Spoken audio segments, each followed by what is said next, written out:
Hello and welcome once again to Bible Talk with Bruce and Becky. That's Bruce. I'm Becky. See, Becky. We've had a bit longer gap between the two episodes than we usually have, mostly due to circumstances well beyond our control. Like basketball. Oh, basketball indeed. It's March Madness time, and my Razorbacks are still alive in the Elite Eight. But moving on. We're talking about miracles, right? No, totally expected, silly woman. We're going to plunge back into the book of Genesis, chapter 18, and continue the lurid account of Sodom and Gomorrah. Last time we saw that the Lord and two other characters described as men in some passages and angels in another visit Abraham, and God decides he's going to tell Abraham what he's about to do, that he has come down to investigate the outcry against Sodom and Gomorrah to see if it's true. We'll begin in chapter 18 of Genesis, verse 22. Becky, will you please read from 22 through the end of chapter 18? Then the men turned away from there and went toward Sodom. But Abraham still stood before the Lord. And Abraham came near and said, Would you also destroy the righteous with the wicked? Suppose there were 50 righteous within the city. Would you also destroy this place and not spare it for the 50 righteous that were in it? Far be it from you to do such a thing as this, to slay the righteous with the wicked, so that the righteous should be as the wicked. Far be it from you. Shall not the judge of all the earth do right? So the Lord said, If I find in Sodom 50 righteous within the city, then I will spare all the place for their sakes. Then Abraham answered and said, Indeed now I, who am but dust and ashes, have taken it upon myself to speak to the Lord. Suppose there were 5 less than the 50 righteous. Would you destroy all the city for just the lack of 5? So he said, If I find there 45, I will not destroy it.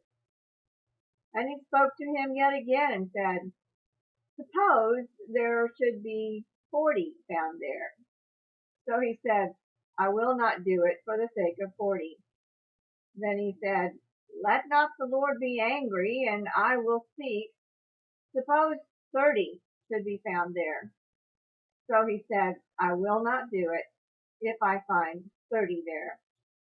And he said, Indeed now I have taken it upon myself to speak to the Lord.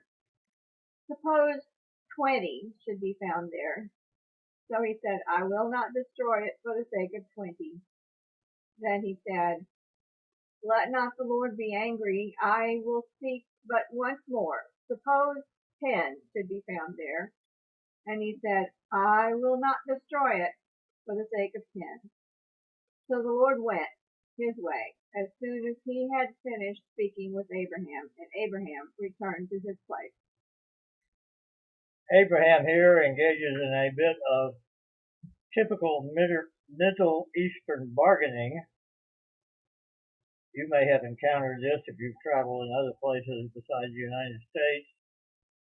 I know when I went on a mission trip to southern Mexico in Chiapas State some years ago, there were open air markets throughout the city every day.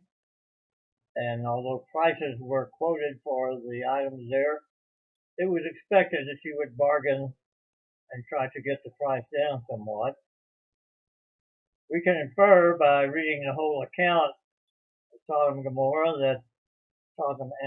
that Abraham is trying to save his nephew Lot and perhaps Lot's family, although they would not make up 10 righteous people, but he does not succeed. But notice how gracious the Lord is.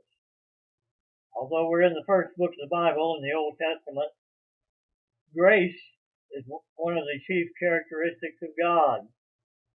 He's not willing that any should perish, as the New Testament tells us. So he allows Abraham to try to save the city for the sake of just a few righteous people.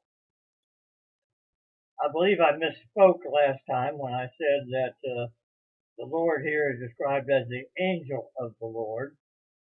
That comes in other accounts in Genesis, but it's the same idea that this person who seems to be a human being or perhaps an angel is really Yahweh himself appearing in human form. After he finishes speaking to Abraham, he disappears from the scene.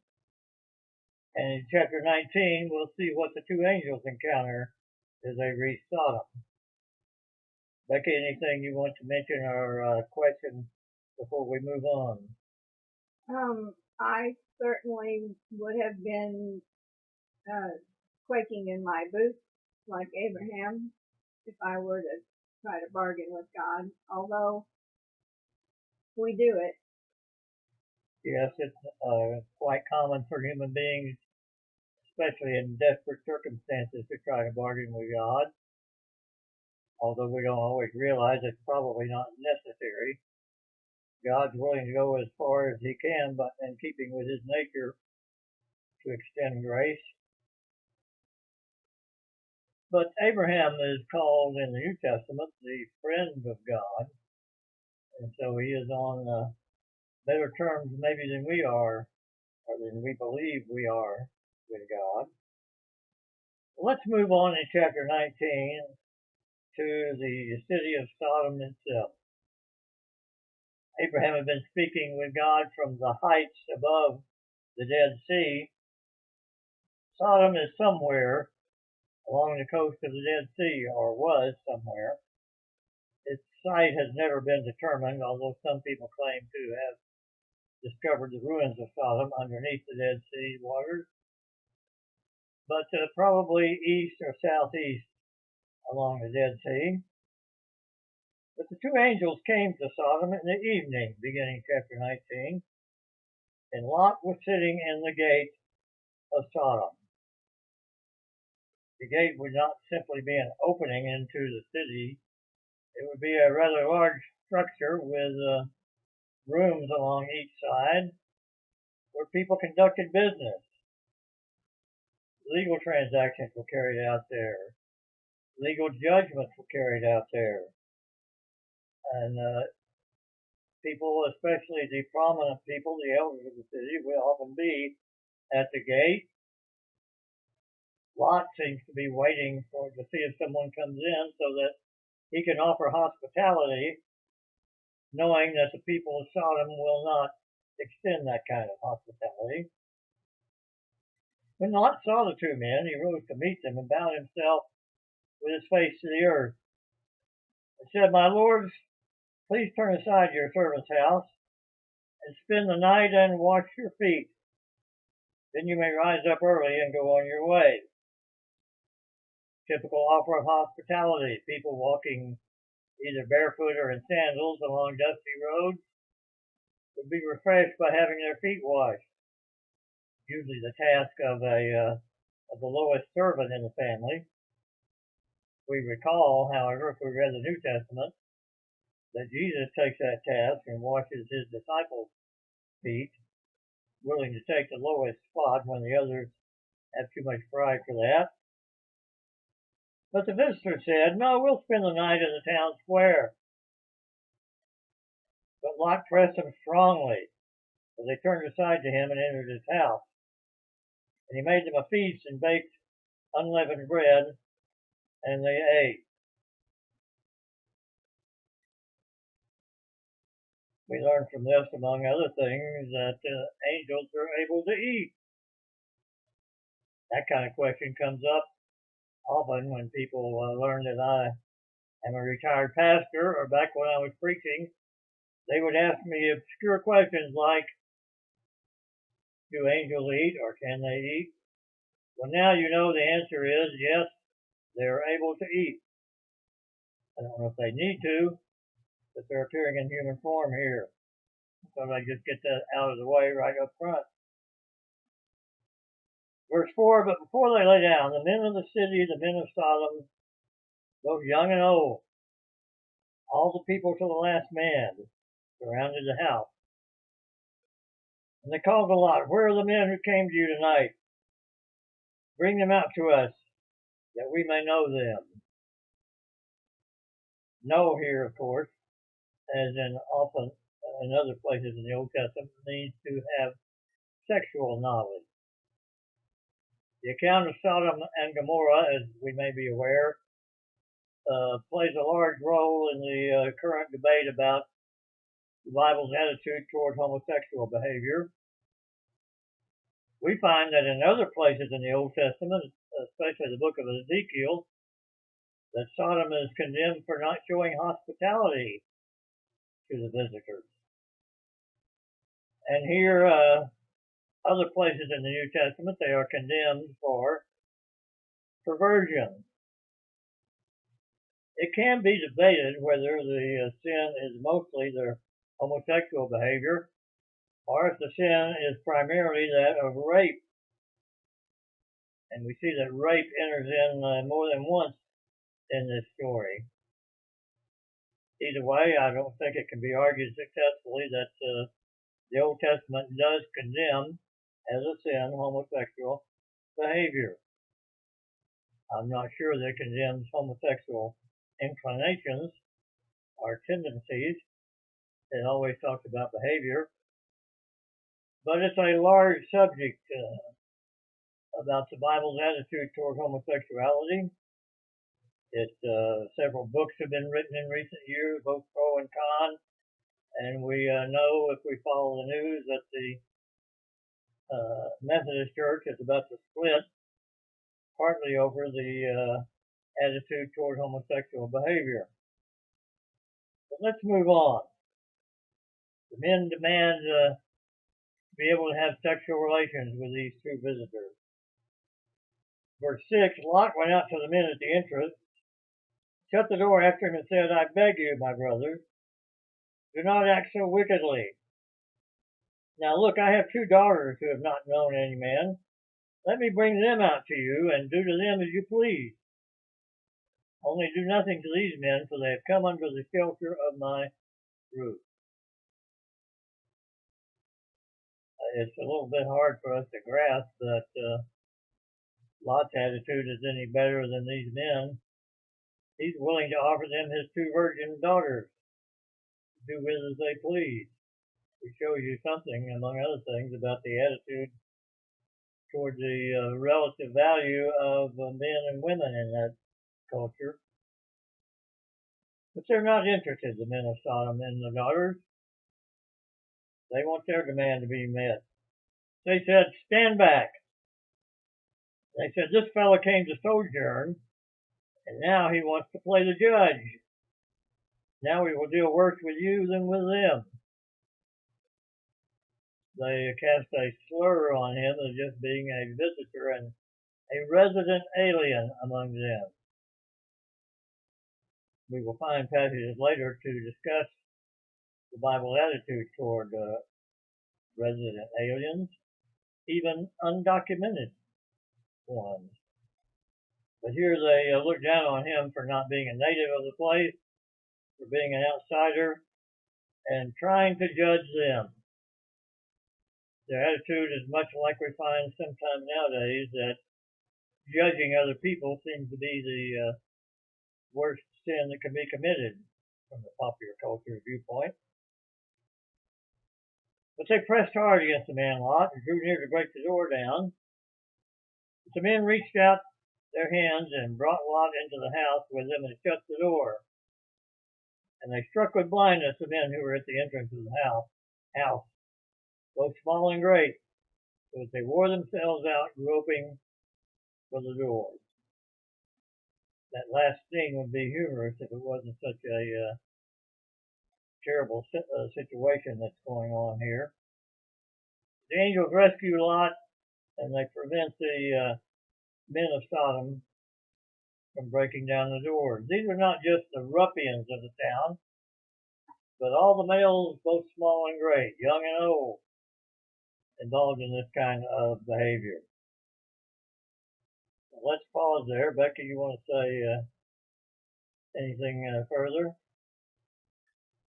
Is it possible that Lot knew that these men would say next on daughters? That's a good question. I don't know who might be able to answer that for you. He's trying to mitigate maybe somewhat his offer of the daughters, knowing it wouldn't be taken up.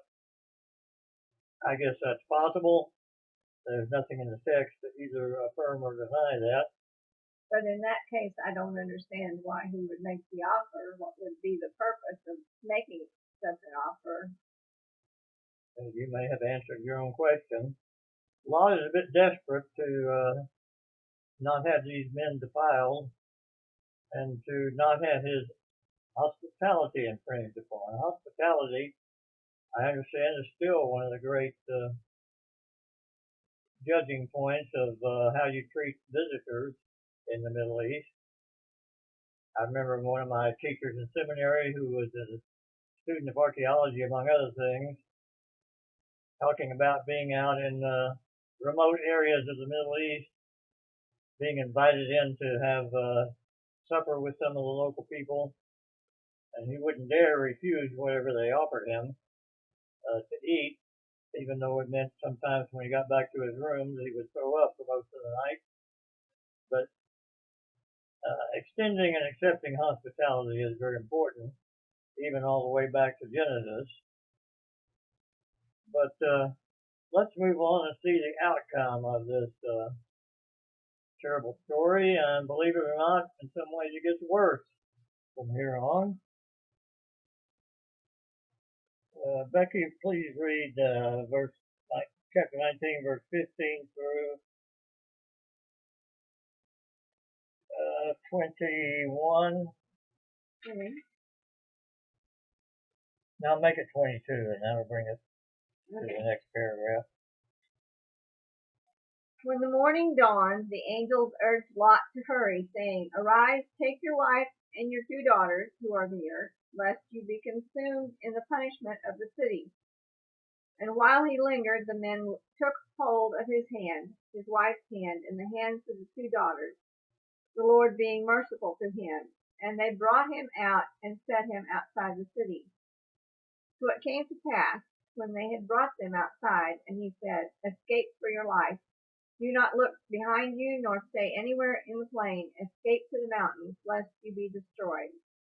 Then Lot said to them, "Please, no, my lord. Indeed, now your servant has found favor in your sight, and you have increased your mercy, which you have shown me by saving my life. But I cannot escape to the mountains, lest some evil overtake me and I die. See now, this city is near enough to flee to, and it is a little one. Please let me escape there. Is it not a little one? And my soul shall live." And he said to him, "See, I have favored you concerning this thing also, in that I will not overthrow this city for which you have spoken. Hurry, escape there, for I cannot do anything until you arrive there." Therefore the name of the city was called Zoar.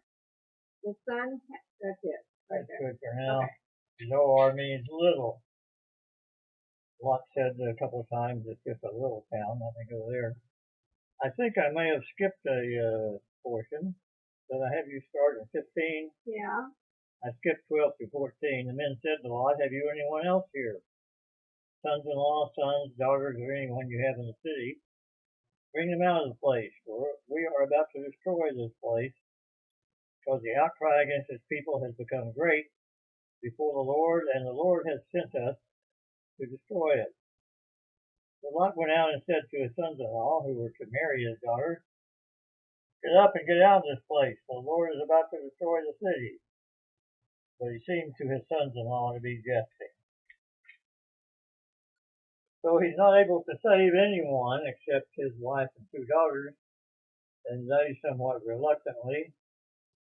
God's going to destroy the whole place, along with the nearby city of Gomorrah and some of the smaller towns around, called the cities of the plain earlier in this chapter.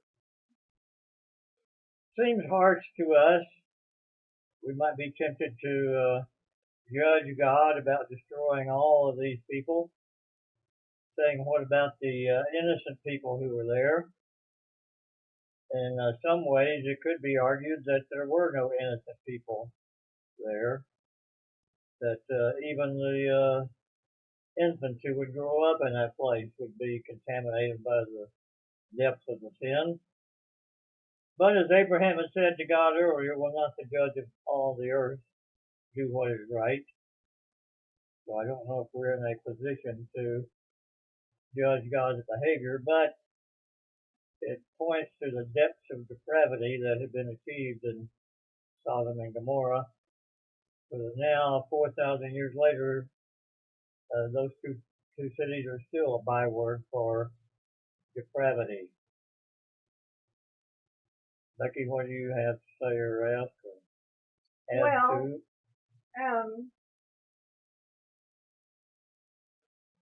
I hesitate to get into this argument or this subject at all, but I think the idea of depravity is kind of eluding us.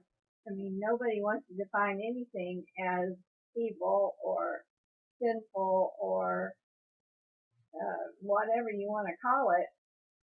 By eluding us, you mean you and me or society in general? Society in general. I mean, you can't point a finger and say that's depraved or that's perverted, because by whose definition,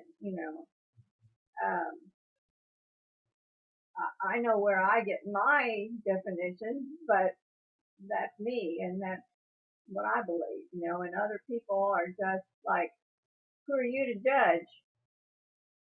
It's all relative, we like to say in this culture, as well as in European culture. I noticed, for example, the Muslim society and even Vladimir Putin these days talk about the corruption of the West and how anything goes here. I've quoted the philosopher Nietzsche before, if there is no God, then anything goes. People like to argue that it's just your opinion whether something is wrong. My opinion may be different. We are at the point right now, which, give an example, most people would condemn pedophilia, and there's a great outcry and law enforcement pursuing people who have child pornography on their computers. I would argue that you could make an argument that child pornography is no more sinful than any other behavior that is accepted now. It may even in the future become more acceptable. I hope not. But sinners have no ground to condemn other sinners. And I'm a sinner, definitely. But if there is a God, which I believe there is, and if the Bible is His Word, then I would say He has the right to tell us what's right and wrong. So we don't condemn certain behaviors because of our opinion or because we find it disgusting or whatever, but because God's Word says it's wrong. This particular example of Sodom and Gomorrah raises lots of issues that will continue throughout the Bible.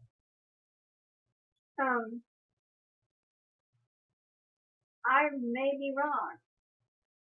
I don't know that child porn or child rape is even mentioned in the Bible.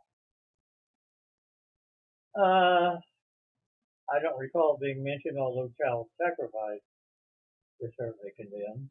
And I think it could be argued that child abuse, whether sexual or otherwise, falls in the same kind of category as child sacrifice.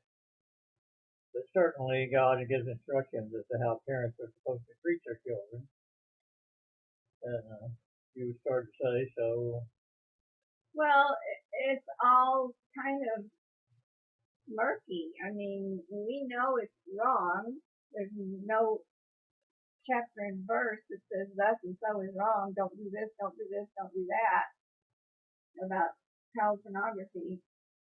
Well, there's a general category of that kind of sin, which is sometimes translated fornication, which includes any kind of sexual behavior outside of marriage.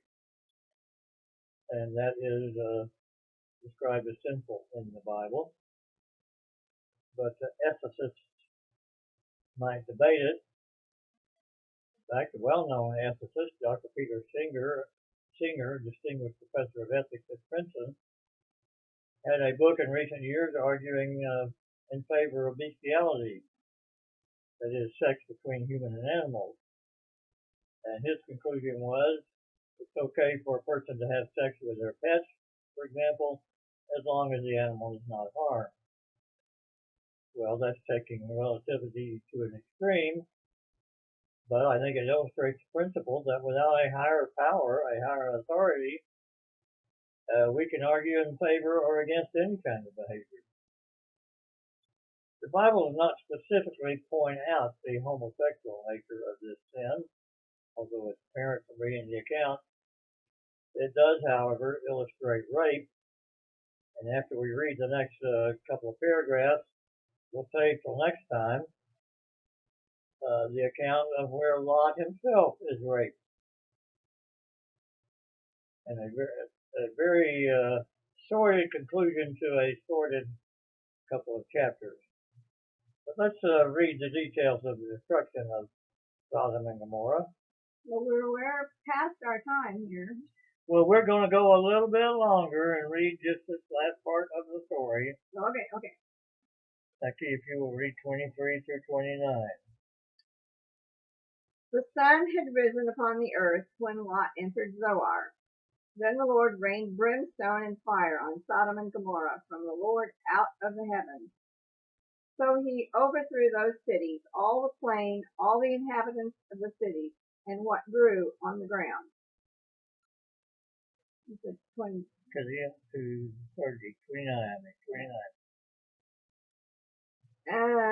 But his wife looked back behind him, and she became a pillar of salt. And Abraham went early in the morning to the place where he had stood before the Lord. Then he looked towards Sodom and Gomorrah, and towards all the land of the plain, and he saw, and behold, the smoke of the land, which went up like smoke of a furnace. And it came to pass, when God destroyed the cities of the plain, that God remembered Abraham, and sent Lot out of the midst of the overthrow, when he overthrew the cities in which Lot had dwelt. Okay, we're going to stop there with the destruction of the cities of the plain. By the way, this illustrates my point that we've been discussing. The Bible doesn't say how long our episodes should be in our Bible talks, so it's a matter of opinion. In my opinion, won out in this case. It may not next time. We're going to quit talking now, though, and we'll begin with Lot and his daughter in chapter 19, verse 30 next time. We need to skip that part. Nope. But remember, don't send money. Bye-bye, everybody.